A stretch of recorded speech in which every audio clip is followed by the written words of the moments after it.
मैं गाऊं हालेलुया मेरे शत्रुओं के बीच में। मैं गाऊं हालेलुया अविश्वास के सामने। मैं गाऊं हालेलुया ये धुन मेरा हथियार है। मैं गाऊं हालेलुया स्वर्ग मेरे लिए लड़े। गाऊंगा मैं तूफानों के बीच ऊंचा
सबको जय मसीह की।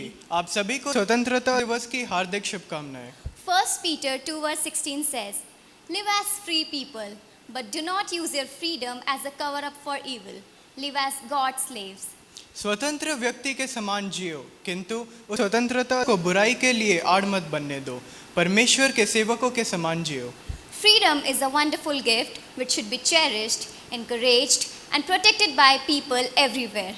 यीशु मसीह ने हमें हमारे पापों से मुक्त किया ताकि हम एक स्वतंत्र अथवा भय और अपराध बोझ से मुक्त जीवन जी सके।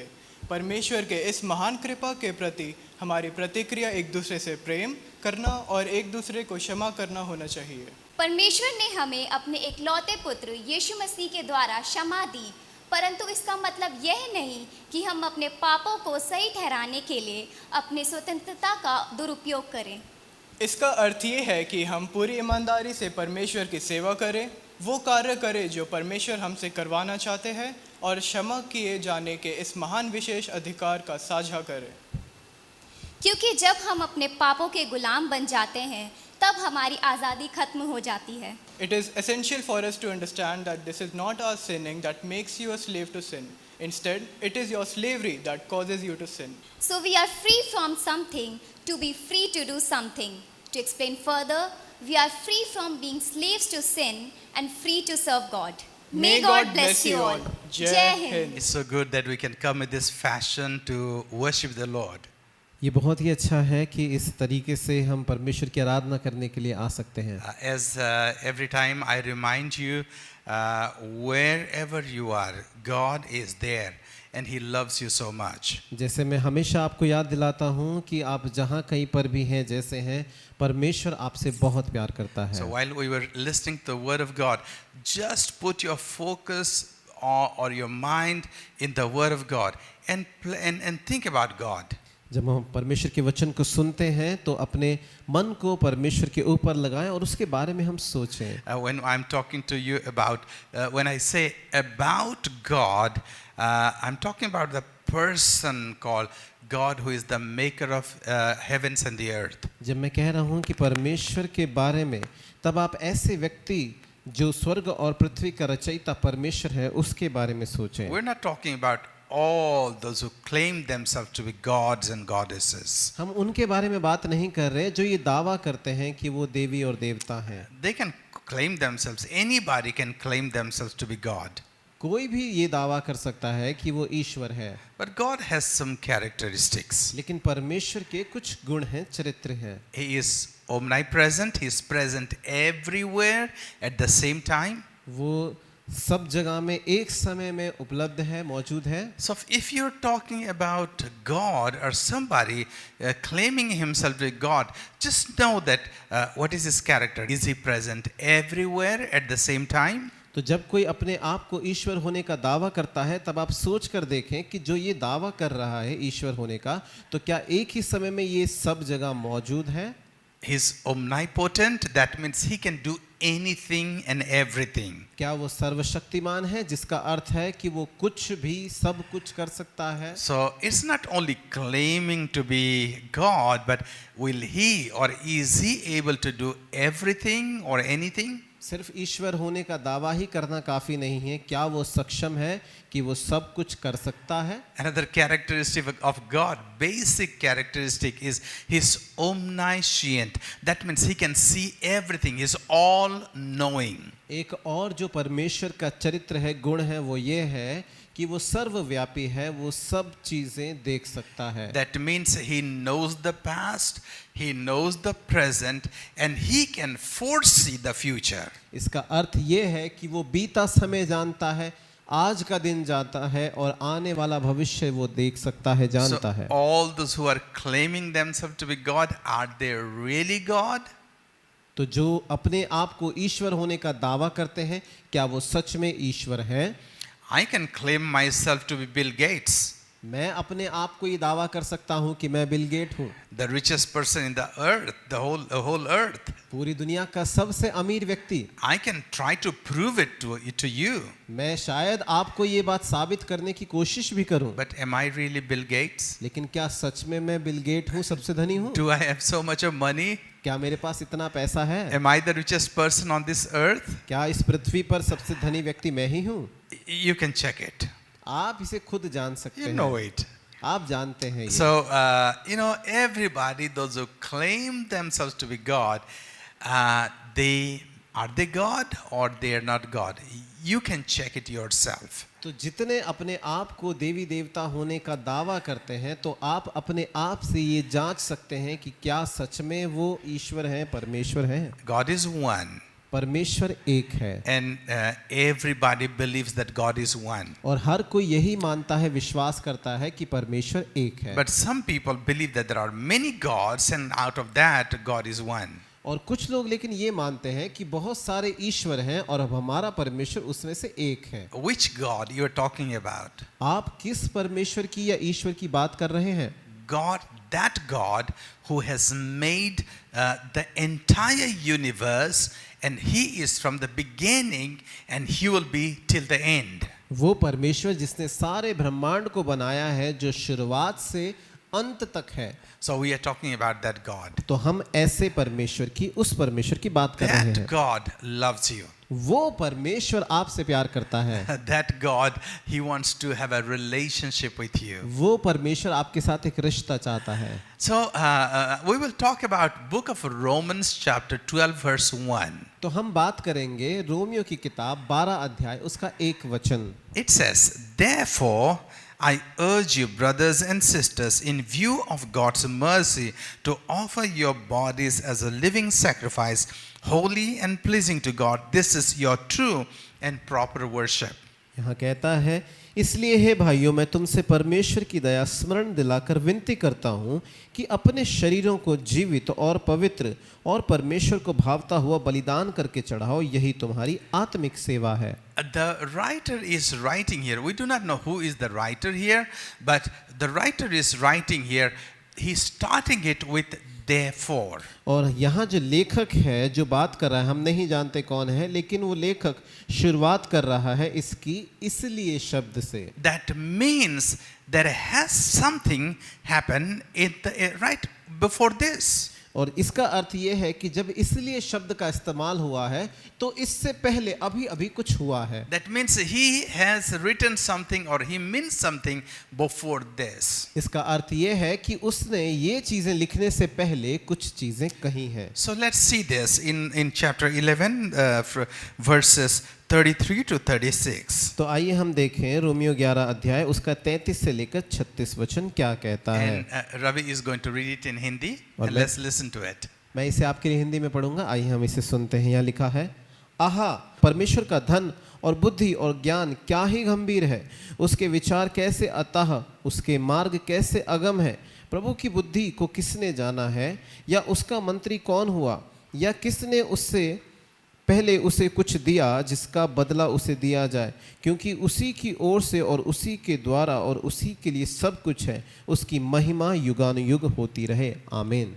Here the writer is talking about the power of God, the wisdom of God, the riches of God and the awesomeness of God. यहाँ पर लेखक परमेश्वर की महिमा, उसकी बुद्धि, उसकी सामर्थ और वो कितना अद्भुत है उसके विषय में बात कर रहा है। He is talking about that God who is so big, so rich, so mighty, so amazing and wow, that he's talking about that God and he's saying that God we are talking about. और वो बात कर रहा है ऐसे परमेश्वर की बारे में जो बड़ा धनी है, बड़ा बुद्धिमान है, बड़ा अद्भुत है, जिसके लिए वो कहता है आहा, और हम ऐसे ही परमेश्वर के बारे में बात कर रहे हैं। And he's saying that therefore, because of that God is so big and he is out, even if he is so big, he has given mercy to us, therefore there is something to be done for him. और वो कह रहा है इसीलिए क्योंकि वो परमेश्वर जो इतना महान है, उसने हमारे लिए इतना कुछ किया है, इसीलिए हमें उसके लिए कुछ करना चाहिए। And he is saying that offer your body as a living sacrifice, holy and acceptable unto God. वो कहता है कि अपने शरीरों को जीवित और पवित्र और परमेश्वर को भावता हुआ बलिदान करके चढ़ाओ, Because that mighty God, powerful God, has been so merciful to you, therefore you offer your body as a living sacrifice. क्योंकि वो सर्वशक्तिमान परमेश्वर, ऐसा अद्भुत परमेश्वर आपके ऊपर बड़ा कृपालु, बड़ा दयालु रहा है, इसीलिए अपने शरीर को एक बलिदान के रूप में उसे अर्पित करो। Remember the word living sacrifice. इस शब्द को आप याद रखें, जीवित बलिदान। We will talk about sacrifice first. हम आज बात करेंगे पहले बलिदान के विषय And में, we are going to talk about 4 sacrifices that God pleases. और हम बात करेंगे 4 बलिदान के बारे में जिनसे परमेश्वर प्रसन्न होता है। But here we talk about sacrifice. What is a sacrifice? लेकिन यहाँ पर हम बात करते हैं बलिदान या त्याग। बलिदान है क्या? That means, sacrifice means you have something and you don't want to part with it. It's yours, but you are giving it because of respect to someone, because of obedience to someone.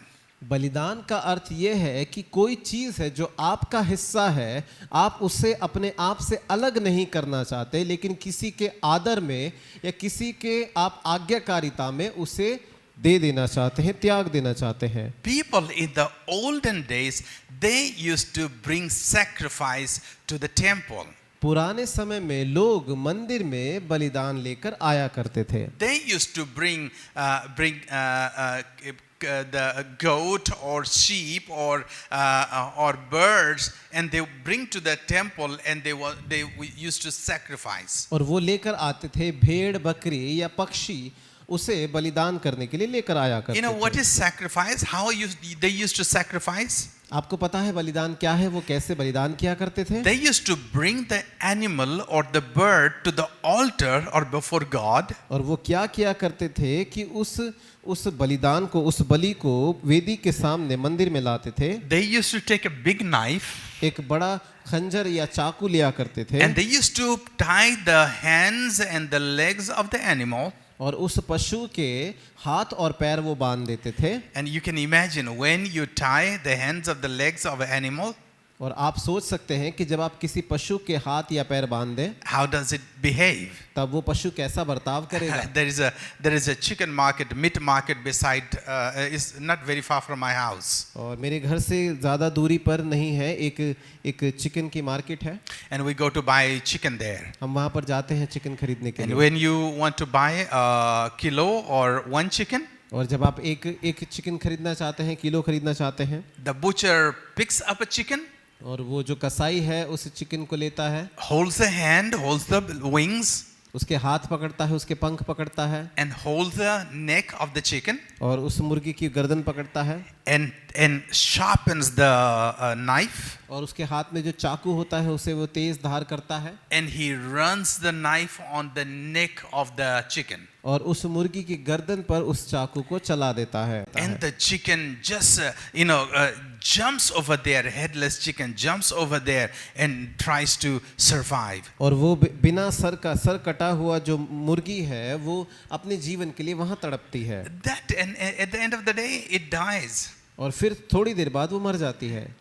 It's talking about that kind of sacrifice. जब ये बात करता है तो इस प्रकार के बलिदान के बारे में बात करता है। People used to bring animals and birds, and they used to cut their throat before God's altar. और लोग पशु को या पक्षी को लेकर आते थे वेदी के रूप में, वेदी के सामने, और उसे वहां बलि किया करते And थे। after that, what they used to do? और उसके बाद वो क्या करते थे? They used to take the body वो शरीर को लेते थे and they used to burn it. और उसे वो जला दिया करते You थे। know, once the body of chicken has no life, or the animal has no life, और अब उस पशु में, उस मुर्गे में कोई जान नहीं है, you can turn it any way, you can do anything because that has no life. अब उसे आप किसी भी तरफ मोड़ सकते हैं, उसके साथ कुछ भी कर सकते हैं, क्योंकि अब उसमें जीवन नहीं है। You come with your knife or come with a stick, it won't get scared because that has no life. आप चाहे आप चाकू लेकर आए या छड़ी लेकर आए, अब वो पशु या पक्षी नहीं डरेगा, क्योंकि उसमें जीवन नहीं है। You can do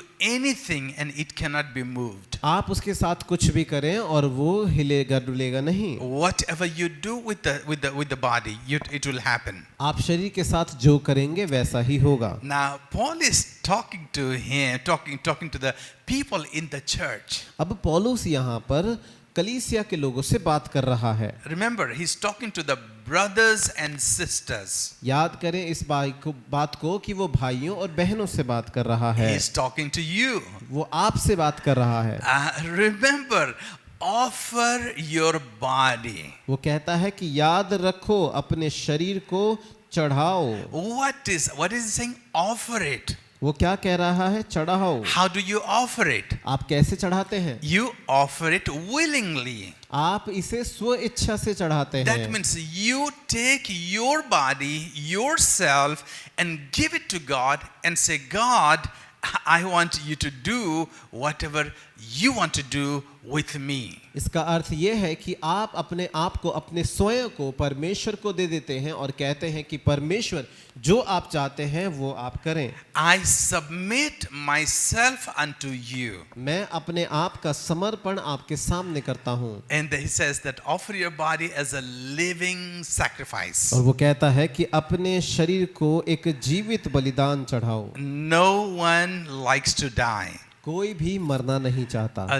living sacrifice. जीवित बलिदान। No one likes to die. कोई भी मरना नहीं चाहता। You don't want to die, I don't want to die. आप मरना नहीं चाहते, मैं मरना नहीं चाहता। We do not want to sacrifice ourselves. हम अपने आप का त्याग करना, बलिदान करना नहीं चाहते। Here Paul is saying that offer your body as a living sacrifice. यहाँ पर पौलुस कहता है कि अपने शरीर को जीवित बलिदान के रूप में चढ़ाओ। Four sacrifices that pleases God. 4 बलिदान हैं जो परमेश्वर को प्रसन्न करते हैं। Number one, we will talk about the sacrifice of our lips. सबसे पहला जो बलिदान है जिसके बारे में हम बात करेंगे, हमारे होठों का बलिदान। Sacrifice of our lips. हमारे होठों का बलिदान। Have you heard a song? We bring sacrifice of praise into the house of the Lord. क्या आपने ये गीत सुना है कि हम परमेश्वर के भवन में स्तुति का बलिदान लेकर आते हैं? You know, what does that means? इसका मतलब क्या है? It says that I'm here to praise God. इसका अर्थ ये है कि मैं यहाँ पे हूँ, मैं यहाँ आया हूँ स्तुति करने। How do you praise somebody? आप किसी की स्तुति या प्रशंसा कैसे करते You हैं? open your mouth and praise someone. You speak good of somebody. आप अपना मुंह खोलते हैं, किसी के बारे में अच्छी बातों को, भलाई की बातों को, प्रशंसा की बातों को कहते हैं। So while you are bringing sacrifice, praises, how does it become a sacrifice of praises? और जब आप अपनी स्तुति चढ़ाते हैं तो वो कैसे आपका स्तुति या प्रशंसा एक बलिदान बन जाता है। Sacrifice is something that what you don't want to do, but you have to do. बलिदान एक ऐसी चीज है जिसे आप करना तो नहीं चाहते लेकिन आपको करना पड़ता है। A sacrifice of lips, that means you are telling God, God, I don't feel like praising you. तो आपके स्तुति का या होठों का बलिदान का अर्थ ये है कि परमेश्वर, मुझे महसूस तो नहीं हो रहा कि मैं आपकी स्तुति करूं। I don't feel like worshiping you. मुझे ऐसा महसूस नहीं होता कि मैं आपकी आराधना करूं। I have so many problems. I have so many challenges. I have so many debts. I do not feel like coming to the church. I do not feel like coming to your presence and speaking good about you. मेरे जीवन में इतनी चुनौतियां हैं, इतनी मुश्किलात हैं, इतने कर्ज हैं, मुझे लगता ही नहीं, मुझे महसूस ही नहीं होता मुझे कलीसिया आना चाहिए, आराधना करनी चाहिए, स्तुति करनी You चाहिए। don't want to do that आप ऐसा करना नहीं चाहते हैं because you have so many worries in your life. क्योंकि आपके जीवन में बहुत सारी चिंताएं You हैं, have so many challenges. बहुत सारी चुनौतियां हैं। But you like to, you force yourself to do praise unto God. लेकिन आप अपने आप के ऊपर जोर देते हैं कि आप परमेश्वर की प्रशंसा करें, स्तुति करें. You tell yourself, I don't feel like praising God, I don't feel like worshiping God, I don't feel like coming before God, but here I have to come before God and I have to open my mouth and I have to speak good about God. आपको अपने आप से ये कहना होगा कि मुझे अच्छा तो नहीं लग रहा, मेरा मन तो नहीं कर रहा कि मैं प्रभु की स्तुति प्रशंसा करूं, लेकिन फिर भी मैं यहाँ पर आया हूँ परमेश्वर की स्तुति और प्रशंसा करने, उसकी आराधना करने, उसकी भलाई को कहने. Has that happened to you any time? क्या आपके साथ ऐसा कभी हुआ है? It has happened to me many times. मेरे साथ ऐसा बहुत बार हुआ है. Oh, how many times I don't feel like reading the Bible. कितनी बार मुझे ऐसा लगता है कि शायद मुझे बाइबल नहीं पढ़नी चाहिए. How many times I feel like, no, I don't want to pray. और कितनी बार मुझे ऐसा लगता है कि मैं प्रार्थना करना नहीं चाहता. How many times I felt like, I don't feel like testifying about God. और मुझे कितनी बार ऐसा महसूस हुआ है कि मुझे लगता नहीं कि मुझे प्रभु के नाम से गवाही देनी चाहिए. But that is the time when I wake up, when I get up and force myself to go out and speak about God, speak good about God. लेकिन वही समय है जब मैं उठकर खड़ा होता हूँ, हियाव बांधता हूँ और परमेश्वर की भलाई को बयान करता हूँ. The Bible says that is when it pleases God. Bible बताती है कि यही वो समय है जब परमेश्वर खुश होता है. God is happy when we speak good about Him. परमेश्वर खुश होता है जब हम उसके बारे में अच्छी बातें कहते हैं. Number 2, we will talk about the sacrifice of life. दूसरी बात है जिसके बारे में हम बात करेंगे, जीवन का बलिदान. Paul is saying that, brothers, I urge you, I request you, I plead with you. पौलुस कहता है कि भाइयों मैं तुमसे निवेदन करता हूं, तुमसे विनती करता हूं, ये प्रार्थना करता In हूं. view of God's mercy, that means God has been so merciful, so kind, so compassionate to you and to me that I see that, I understand that, and I plead with you to offer yourself. परमेश्वर की दया को याद दिलाते हुए, जिसका अर्थ यह है कि परमेश्वर ने हम पर इतनी दया की है, इतना करुणा की है, हम उसे याद करते हुए आपसे ये कहते हैं कि अपने आप को एक बलिदान के रूप में चढ़ाओ. You come before God and willingly give your life to Him. आप स्वयं इच्छा से आते हैं और अपना जीवन परमेश्वर को देते हैं. You give your time to God. You give your wealth to God. You give your ambition, your possession, your mouth and your ears and your everything to God. आप अपना जीवन, अपना समय, अपना अस्तित्व, अपना सब कुछ, अपनी संपत्ति परमेश्वर को दे देते हैं. When you are giving it to Him, you are saying that I do not have control, or I don't want to control over all these things, but God, I want you to do whatever you want to do with me or whatever I have. जब आप ये सब चीजें परमेश्वर को दे देते हैं, तब आप ये कहते हैं कि परमेश्वर, इन पर मैं नियंत्रण रखना नहीं चाहता, जो कुछ है मैं आपको दे देता हूँ, जो कुछ मेरे पास है वो मैं सब आपको सौंपता हूँ. Paul is saying that I don't want to feel like giving it to you, God. पौलुस ये नहीं कह रहा कि परमेश्वर मुझे ऐसा लगता है कि मैं आपको ये ना दूं. Who wants to give his life, give his will to somebody else? कौन है जो अपना जीवन, अपनी इच्छा किसी और के लिए देना चाहेगा? I want to be the boss of over myself. मैं अपने आप के ऊपर खुद का मालिक होना चाहता I हूँ. don't want anybody to command me. मैं नहीं चाहता कि कोई भी मुझे चलाए. And that is the independence, that is the desire of everybody. ये इच्छा है हर किसी की कि हर कोई स्वतंत्र रहना चाहता That है, I am the boss over myself. कि मैं मेरे जीवन का मालिक खुद हूँ. But Paul is saying, लेकिन पौलुस यहाँ कहता है, because God is so merciful upon you, क्योंकि परमेश्वर की दया तुम्हारे ऊपर इतनी ज्यादा है, He deserves your everything. वो आपकी सब चीजों के योग्य है. That's why you should be coming to God and willingly offer everything in your life. इसीलिए आपको स्वयं की इच्छा से परमेश्वर के पास आना चाहिए और अपने जीवन का सब कुछ उसे दे देना चाहिए. In chapter 12 verse 9, 12 अध्याय उसकी 9 पद में it says that we should give our loot to God. We should be giving generously to God. और वचन यहाँ पर कहता है कि हम उदारता से दें. In verse 8 and in verse 13, God's word commands us that we will give sacrificially. वचन 8 और 13 में परमेश्वर का वचन हमें ये आज्ञा देता है कि हम त्यागपूर्ण लोगों को दें, सहायता करें. The sacrifice of our loot जो कुछ हमारे पास है उसका त्याग, or that means the sacrifice of our belongings. इसका अर्थ ये है कि जो कुछ हमारे पास है, हमारी संपत्ति है, हम उसका त्याग करें। That God, nobody wants to give their things to somebody. कोई भी अपनी चीजें दूसरों को देना नहीं चाहता। You go to a child, आप एक बच्चे के पास जाएं, and if the child is licking a candy, क्या और अगर एक बच्चा कैंडी खा रहा है, have you ever tried that? Can I have a bite from here? क्या आपने कभी बच्चे से पूछा है कि क्या मैं उस टॉफी में से थोड़ा सा खा लूं? How does he behave? तब उस समय बच्चा क्या जवाब He देता immediately है? say, "No, it's mine. I don't want to give you." वो कहता है उसी समय, नहीं मैं नहीं दूंगा, ये मेरा है।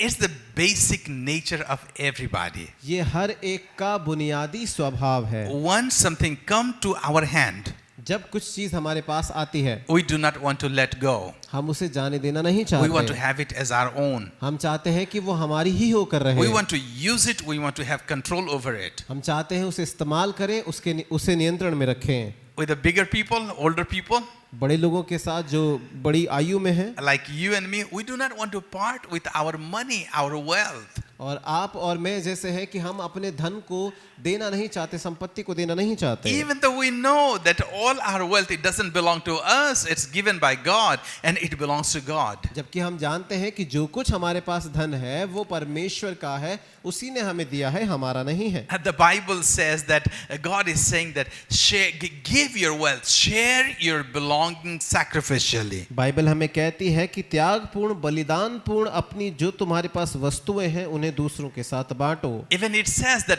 give generously. यहाँ तक कि ऐसा कहता है कि उदारता से दो। Not only to God, but give to people. सिर्फ परमेश्वर को ही नहीं लेकिन लोगों को दें। Even if you don't feel like giving, जबकि आपको लगता है कि आप ना दें, even if you think that you do not have so much to give, जबकि आपको ऐसा लगता है कि आपके पास तो इतना नहीं कि आप दूसरों को दें, but you make a sacrifice. लेकिन आप उस समय एक त्याग करते You हैं। go against your will. आप अपनी इच्छा के विपरीत जाते हैं And you say to God, और आप परमेश्वर से कहते हैं, whatever I have, it's not mine, it's yours. जो कुछ भी मेरे पास है वो मेरा नहीं, वो तेरा है। God, and because of that, because of your word says, I want to share it generously with people, with God's people. अब क्योंकि परमेश्वर तेरा वचन कहता है, इसीलिए मैं परमेश्वर के लोगों के साथ, तेरे लोगों के साथ इसे बांटना चाहता And हूँ। not only that, the Bible commands us to even generously give to our enemies. Bible सिर्फ इतना ही नहीं हमें कहती, लेकिन ये भी कहती है कि अपने शत्रुओं को भी उदारता के साथ दो। In Romans chapter 12 verse 20,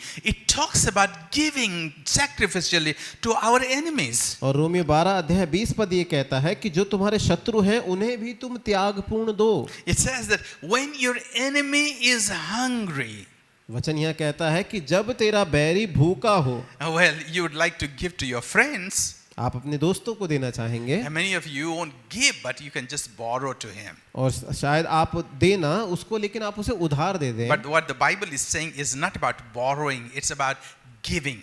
Bible उधार देने के लिए नहीं कह रही, लेकिन कहती है कि दे दो। It means like share, you give it away freely. ऐसा है कि मुफ्त में दे दो, इसे बांट दो। But who among you would like to share with your enemy? लेकिन आप में से ऐसा कौन है जो अपने शत्रु के साथ बांटना चाहेगा? But the Bible is saying, God is commanding us that to give generously with our enemies. लेकिन बाइबल हमें ये आज्ञा देती है कि अपने बैरियों को, अपने शत्रुओं को उदारता से दो। It's saying if your enemy is hungry, go buy him a lunch. और बाइबल यहाँ पर कहती है, यदि तेरा बैरी भूखा हो तो जा उसके लिए खाना खरीद, दोपहर का भोजन उसे दे। If he is thirsty, buy him a drink. अगर वो प्यासा है तो उसे पानी दे। Your generosity will surprise him, and they will thank God, thank your Father in heaven. और वो तुम्हारी उदारता के लिए धन्यवादी होंगे, चकित होंगे, और जो तुम्हारा परमेश्वर पिता स्वर्ग में है उसको धन्यवाद देंगे। They will be curious about your goodness. और आपकी भलाई के विषय में वो जिज्ञासु हो जाएंगे। When you do that, God loves it. जब आप ऐसा करते हैं, परमेश्वर इसे बहुत पसंद करता है। God becomes so happy and he looks at you and says, wow, my child, he has my nature. He is getting my nature. परमेश्वर बड़ा खुश होता है और ये कहता है कि मेरी संतान में मेरे गुण आ रहे हैं। You know, when your child becomes like you, you become happy. जब आपका बच्चा आपके जैसा बनता है तो आप बड़े खुश होते हैं। So when you get the character and nature of God, God becomes happy. जब आप परमेश्वर का स्वभाव पा लेते हैं, उसका चरित्र पाते हैं, तो परमेश्वर खुश होता है। You behave like God behaves. आप ऐसा बर्ताव करते हैं जैसा परमेश्वर करता You है। think like God thinks. आप ऐसा सोचते हैं जैसा परमेश्वर सोचता है। From natural, you rise above the natural and become supernatural. आप स्वाभाविक तौर से उठते हैं और अलौकिक बन जाते हैं। For sacrifice of your love. चौथा है आपके प्रेम का त्याग। You know, God says that He deserves our love. वचन कहता है कि परमेश्वर हमारे प्रेम के योग्य है। You know, how many times we love so many things. कितनी बार हम बहुत सारी चीजों से प्यार करते हैं। You know, we love our houses. हम हमारे घरों से प्यार करते We हैं। love our car. हम अपनी गाड़ियों से प्यार करते We हैं। love everything. हम सब चीज से प्यार करते But हैं। when it comes to the time of prayer, लेकिन जब समय आता है प्रार्थना करने का, you know how long you pray. कितना लंबा समय आप प्रार्थना करते हैं। When it comes to the reading the Bible, जब बात आती है बाइबल पढ़ने की, how long you read your Bible. कितना समय बिताते हैं बाइबल पढ़ने में। It is difficult sometimes. कई बार मुश्किल होता है। But this is what God desires. लेकिन परमेश्वर ये चाहता है That we sacrifice. God loves the sacrifice of our love. हम त्याग करें और परमेश्वर हमारे प्रेम के त्याग को पसंद करता है। He loves to hear from us. He loves that we love him back. उसे बड़ा पसंद आता है जब वो हमें सुनता है और जब हम ये कहते हैं कि हम उससे प्यार करते हैं, परमेश्वर को बहुत अच्छा लगता है। You know, our love, when we give sacrifice of our love, we mean to God, we are willing to change. जब हमारे प्रेम का हम त्याग करते हैं परमेश्वर के लिए, तब हम ये कहते हैं कि प्रभु हम बदलने के लिए तैयार हैं। God, we are willing to sincerely love you, sincerely allow you to transform our lives. परमेश्वर हम ये अनुमति देते हैं कि आप हमारे जीवन को बदल दें, हम आपसे प्रेम करते हैं। And we are saying to God, is not the world important for me, you are important for me. और हम ये कहते हैं कि परमेश्वर ये दुनिया नहीं है जो मेरे लिए जरूरी है, मेरे लिए जरूरी आप हैं। And not only loving God, but loving his people sacrificially. सिर्फ इतना ही नहीं कि हम परमेश्वर से प्यार करें, लेकिन उसके लोगों से हम बलिदान स्वरूप प्रेम करें। These are the 4 sacrifices that God loves. ये 4 वो बलिदान हैं जिन्हें परमेश्वर पसंद करता And he है becomes happy with us. और वो हमसे खुश हो जाता है। Won't you like to make God happy? क्या आप परमेश्वर को खुश करना चाहेंगे? There are sacrifices that we need to do. कुछ बलिदान है जो हमें करने की जरूरत है, That will make God happy. उससे परमेश्वर खुश होगा। Let us come to God, and God says, even if I don't feel like doing it, I am willing to do it. आइए परमेश्वर के पास चलें और कहें कि चाहे मुझे लग नहीं रहा कि मैं ऐसा करूं, लेकिन फिर भी मैं चाहता हूं कि करूंगा। So 4 sacrifices pleases God. 4 बलिदान परमेश्वर को खुश करते हैं। Number 1, sacrifice of our lips. पहला है हमारे होठों का बलिदान।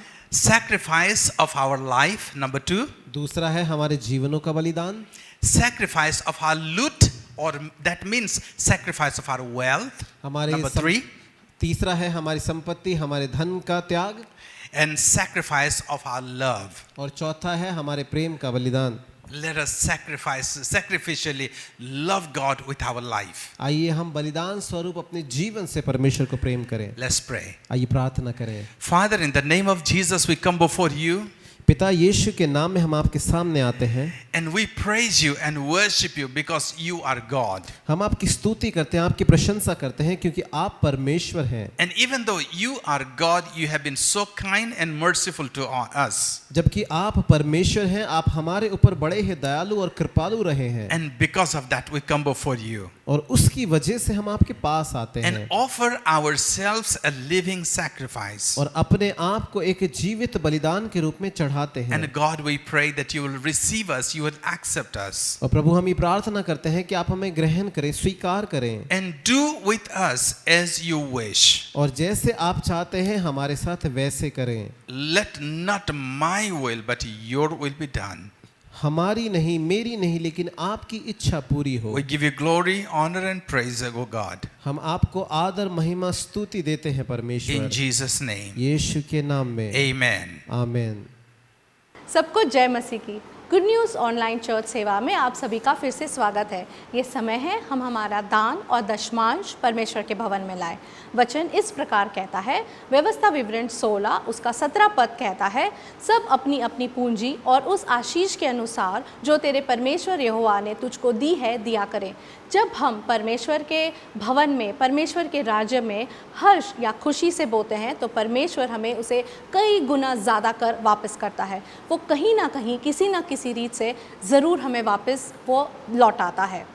दान और दशमांश देने के लिए स्क्रीन पर दिए गए GNC के बैंक अकाउंट नंबर पर आप अपना दान और दशमांश भेज सकते हैं। और यदि आप कोई मोबाइल ऐप यूज़ करते हैं तो उसके ज़रिए से भी आप अपना दान और दशमांश भेज सकते हैं। उसका स्क्रीनशॉट ज़रूर भेजिए दिए गए मोबाइल नंबर पे। परमेश्वर आप सभी को आशीष दे। धन्यवाद। आइए हम प्रार्थना करते हैं। हे स्वर्गीय पिता परमेश्वर, प्रभु यीशु के नाम से पिता हम आपके पास आते हैं।